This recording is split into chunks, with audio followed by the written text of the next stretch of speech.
The shadow of invisibility. Have you ever walked into a room and felt like a ghost, watching others command attention while you fade into the background? There's something deeply unsettling about being overlooked. You speak, but your words dissolve into the air. You move, but no one turns. It's as if you exist in a different dimension, separated by an invisible wall from those who seem to effortlessly draw eyes and ears. I've observed this phenomenon countless times in my practice. A patient enters my office, shoulders curved inward, voice barely above a whisper. They describe feeling like they're living behind glass, seeing life happen around them, but never quite participating in it. This isn't just shyness, it's something more fundamental. It's the unconscious broadcasting of our inner state to the world. The uncomfortable truth is that humans are predators of attention. We instinctively assess who deserves our focus based on primal signals that operate below conscious awareness. Within seconds of meeting someone, we've already decided their worth in the social hierarchy. It's brutal, but it's reality. Consider two people entering a meeting. The first rushes in, apologizing for nothing, fidgeting with papers, speaking quickly as if afraid their words might be stolen. The second enters calmly, takes a moment to survey the room, settles into their chair with deliberate ease. The first person has already surrendered their power before uttering a word. This isn't about charisma or charm. It's about something deeper, something the Stoics understood well, the way we inhabit our own existence. When Marcus Aurelius wrote about self-possession, he wasn't speaking of arrogance. He was describing the quiet authority that comes from being fully present in your own skin. The shadow of invisibility falls not on those who lack talent or intelligence, but on those who have forgotten how to claim their space in the world. The good news: this can be changed with a single shift in awareness. The archaeology of presence. What if I told you that the most powerful people in history shared one trait that had nothing to do with words? Deep beneath the surface of human interaction lies an ancient language, older than speech itself. It's written in the space between heartbeats, in the pause before breath, in the silence that follows certainty. Those who master this language don't need to announce their arrival, they simply arrive. I remember a colleague who would enter faculty meetings like a stone thrown into still water, not through noise or drama, but through something more subtle. He would sit, look around the room once, and then simply wait. The chatter would gradually die down, not because he demanded it, but because his presence suggested something worth waiting for. This phenomenon has deep psychological roots. In 1967, Albert Mehrabian's research revealed that only 7% of communication impact comes from actual words. The remaining 93% flows through tone, body language, and something more elusive, the energy of self-possession. When someone truly inhabits their own space, others feel it like gravity. The Stoics called this ataraxia, the unshakable calm that comes from knowing your own worth without needing external validation. It's not about being cold or distant. It's about being so rooted in your own center that you don't need to grasp for attention like a drowning person grasps for air. But here's where most people stumble.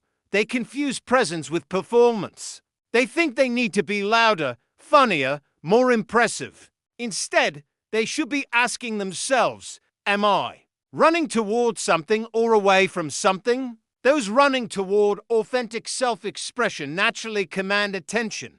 Those running away from their own insecurities scatter their energy like seeds in the wind. Think of a master craftsman at work.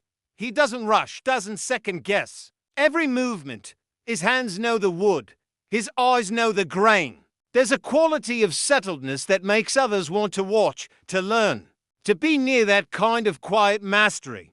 This is the archaeology of presence, digging beneath the surface. Performance to find the bedrock of authentic being. The weight of empty space. Do you fear the silence that follows your words? Or do you trust it to carry your meaning? There's a curious thing about silence. Most people treat it like a disease to be cured immediately with words, any words as long as the uncomfortable void gets filled. They don't realize that in rushing to fill every gap, they're actually emptying themselves of power. I once observed a negotiation between two executives. One spoke constantly, explaining, justifying, filling every pause with nervous energy. The other would listen, consider, then speak only when he had something worth saying. By the end, it was clear who held the real authority. The silent one had turned emptiness into gravity. This connects to what Jung called the shadow of R. Communication, the parts we're afraid to let others see. When we rush to fill silence, we're often running from our own discomfort with being seen without the armor of constant words. But here's the paradox. The very thing we're avoiding is what gives us strength. Research by Janice Driver in 2010 showed that people who use strategic pauses are perceived as more competent and trustworthy. But this isn't about manipulation. It's about authenticity. When you're not afraid of silence, you're not afraid of yourself. And when you're not afraid of yourself, others sense that fearlessness like animals sense a storm approaching. The Stoics understood this deeply. Epictetus taught that we suffer not from events themselves, but from our judgments about them. The same applies to silence. It only feels uncomfortable if we judge it as failure, rather than fullness. A pause before speaking isn't emptiness. It's the moment when wisdom separates itself from impulse. Picture a surgeon before making an incision. She doesn't rush. The pause isn't hesitation. It's precision gathering itself. That moment of stillness contains more power than 1,000 hasty cuts. This is what strategic silence looks like in conversation. The weight of consideration before action. But beware, silence without substance is just another form of noise.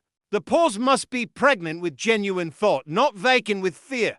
The alchemy of inner authority. Have you ever noticed how some people can say no without creating enemies, while others apologize for breathing? There's a delicate art to wielding silence without becoming a tyrant. I've seen people discover the power of pauses and immediately swing to the opposite extreme, becoming cold statues instead of warm humans. This misses the point entirely. True authority doesn't come from withholding warmth. It comes from choosing when to give it. The shadow side of strategic silence is arrogance. When we first taste the power of not immediately responding, there's a temptation to use it as a weapon rather than a tool. I remember a patient who began using long pauses to punish people who disagreed with him. He had confused dominance with presence, control with confidence.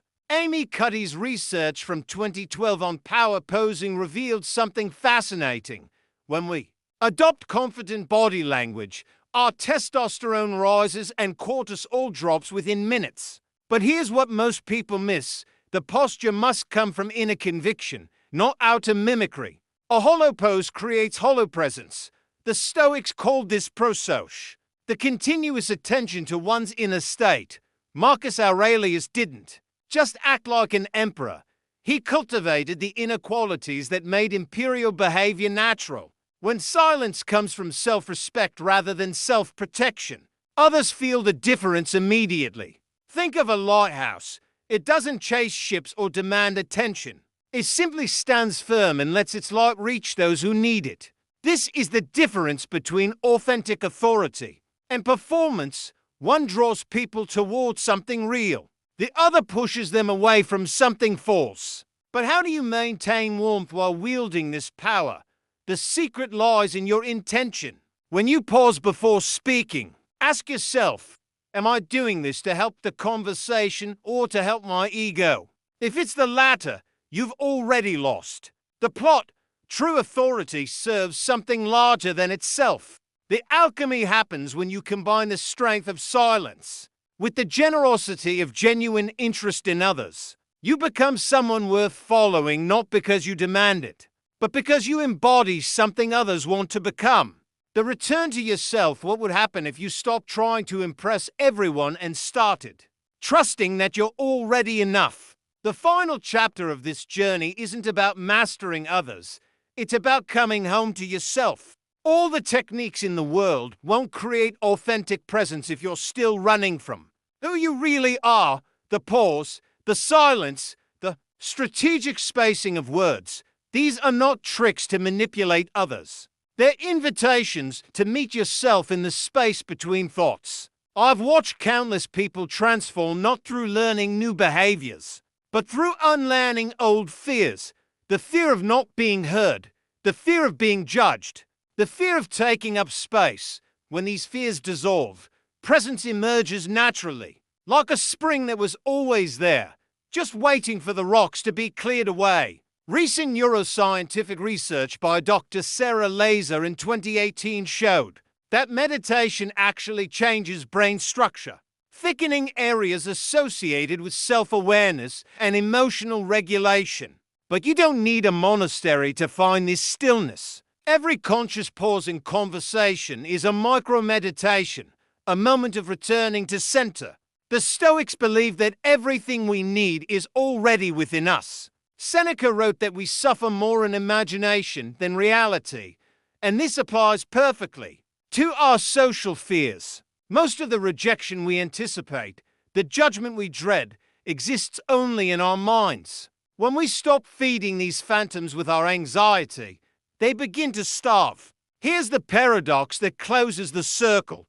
The moment you stop needing others to validate your worth is the moment they begin to sense that worth naturally. It's not a strategy. It's a byproduct when you're no longer grasping for attention. Attention flows toward you like water finding its level. Your voice, when it comes from this place of inner certainty, carries a different frequency. Your silences hold weight because they emerge from fullness, not emptiness. You become someone others want to listen to, not because you demand it, but because you've learned to listen to yourself first. The return to yourself is complete when you realize that the person you've been searching for in others' approval was waiting in your own stillness all along.